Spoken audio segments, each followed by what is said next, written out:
खबर है कि यूपी सरकार भर्ती परीक्षाओं में गड़बड़ी रोकने के लिए नया कानून लाने जा रही है। इसमें सॉल्वर गैंग और पेपर लीक पर कड़ाई से रोक का प्रावधान होगा। मुख्यमंत्री योगी आदित्यनाथ ने शनिवार को भर्ती आयोगों व बोर्ड के साथ बैठक में यह निर्देश दिया है। उन्होंने कहा कि पेपर सेट करने की प्रक्रिया, उनकी छपाई, कोषागार तक पहुंचाने, कोषागार से परीक्षा केंद्र तक पहुंचाने, परीक्षा केंद्र की व्यवस्था, परीक्षा के बाद ओएमआर आयोग तक पहुंचाने, ओएमआर की स्कैनिंग, परिणाम तैयार करने सहित पूरी व्यवस्था में व्यापक सुधार की जरूरत है। अलग अलग कामों के लिए अलग अलग एजेंसियों का उपयोग करें। एजेंसी के रिकॉर्ड की भली भांति जांच करने के बाद ही उन्हें दायित्व सौंपा करें। मुख्यमंत्री ने विभागों से रिक्त पदों पर चयन प्रक्रिया तेज करने के लिए शासन स्तर के अधिकारियों के साथ विभिन्न चयन आयोगों के अध्यक्षों के साथ महत्वपूर्ण बैठक की। मुख्यमंत्री ने चयन परीक्षाओं की शुचिता, पारदर्शिता और गोपनीयता सुनिश्चित करने के लिए चयन प्रक्रियाओं में व्यापक सुधार पर जोर दिया। साथ ही चयन प्रक्रिया की समयबद्धता सुनिश्चित करने के निर्देश दिए। उन्होंने आयोगों में प्रचलित चयन प्रक्रियाओं और भावी कार्यक्रमों के बारे में भी जानकारी ली और शासन से उनकी अपेक्षाओं के बारे में भी पूछा। मुख्यमंत्री योगी आदित्यनाथ ने कहा कि पेपर लीक या सॉल्वर गैंग जैसी अराजक गतिविधियों को कतई स्वीकार नहीं किया जा सकता। ऐसे अपराध में संलिप्त हर अपराधी के खिलाफ ऐसी कठोरतम कार्रवाई की जाए जो नजीर बने। ऐसे प्रकरणों में अपराधियों के विरुद्ध कार्रवाई के लिए कठोर कानून लाया जाना आवश्यक है।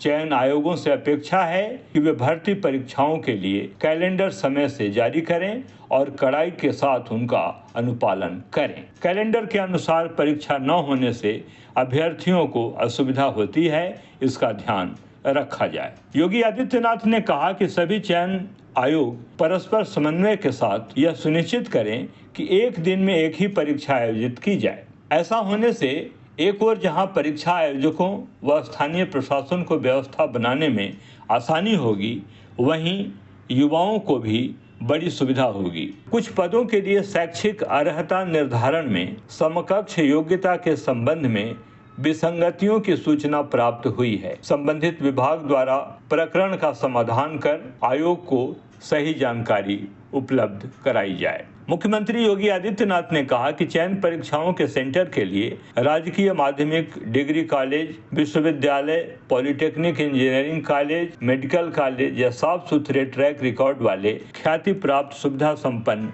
वित्त पोषित शैक्षिक संस्थान ही सेंटर बनाए जाएं। सेंटर वहीं बने जहां सीसीटीवी की व्यवस्था होगी। यह भी सुनिश्चित कराएं कि परीक्षा केंद्र नगरीय क्षेत्र में हो। परीक्षा केंद्र निर्धारण में महिलाओं और दिव्यांगों की अपेक्षाओं का ध्यान रखा जाए, कहीं से भी सम्मिलित न हो। यदि एडेड कॉलेज को सेंटर बनाया जाता है तो संबंधित प्रबंधक परीक्षा व्यवस्था में कहीं से भी सम्मिलित न हो। केंद्र व्यवस्थापक के रूप में दूसरे संस्थान के प्रधानाचार्य को जिम्मेदारी दी जानी चाहिए। जिलाधिकारी व जिला विद्यालय निरीक्षक को भी व्यवस्था से जोड़ें। गड़बड़ी हुई तो इनकी भी जिम्मेदारी तय की जाएगी। मुख्यमंत्री ने कहा कि प्राथमिक, माध्यमिक, प्राविधिक, व्यावसायिक आदि शिक्षण संस्थानों में शिक्षक चयन की प्रक्रिया में बड़ा सुधार करते हुए हाल ही में शिक्षा सेवा आयोग का गठन किया गया है। इसके सदस्य नामित किए जा चुके हैं। अध्यक्ष की नियुक्ति भी यथाशीघ्र कर दी जाएगी। नवगठित आयोग द्वारा चयन की कार्यवाही समय से प्रारंभ करने की अपेक्षा है। मुख्यमंत्री योगी आदित्यनाथ ने कहा कि हर पाली में 2 या अधिक पेपर सेट जरूर होने चाहिए। प्रत्येक सेट के प्रश्न पत्र की छपाई अलग अलग एजेंसी के माध्यम से कराया जाना चाहिए। पेपर कोडिंग को भी और व्यवस्थित करने की आवश्यकता है। तलाशी लेने के लिए महिला कर्मियों की तैनाती जरूर हो। शुचिता और गोपनीयता के दृष्टिगत चयन आयोगों को परीक्षा से पूर्व, परीक्षा के दौरान और परीक्षा के उपरांत शासन स्तर के शीर्ष अधिकारियों तथा एसटीएफ के संपर्क में रहना चाहिए। योगी आदित्यनाथ ने कहा कि परीक्षाओं की शुचिता के संबंध में आवश्यक सुधार की यह प्रक्रिया तत्काल प्रभाव में लानी होगी। नियुक्ति एवं कार्मिक विभाग द्वारा चयन आयोगों से संपर्क संवाद कर जल्दी इसे लागू करा दिया जाए। नियुक्ति प्रक्रिया में सरलता के लिए ई अधियाचन की व्यवस्था लागू की गई है, उसका उपयोग करें। सभी विभाग नियुक्ति के लिए अधियाचन भेजने से पूर्व नियमावली का सूक्ष्मता से परीक्षण कर लिया जाए। भर्ती प्रक्रिया में अनावश्यक विलंब न किया जाए। योगी आदित्यनाथ के इस कदम से परीक्षा प्रणाली में काफी सुधार होगा और यह जनता के लिए काफी सुखद रहेगा। बहरहाल आप इस पर क्या कुछ कहना चाहते हैं, खबरवाल के कमेंट बॉक्स में जरूर लिखें।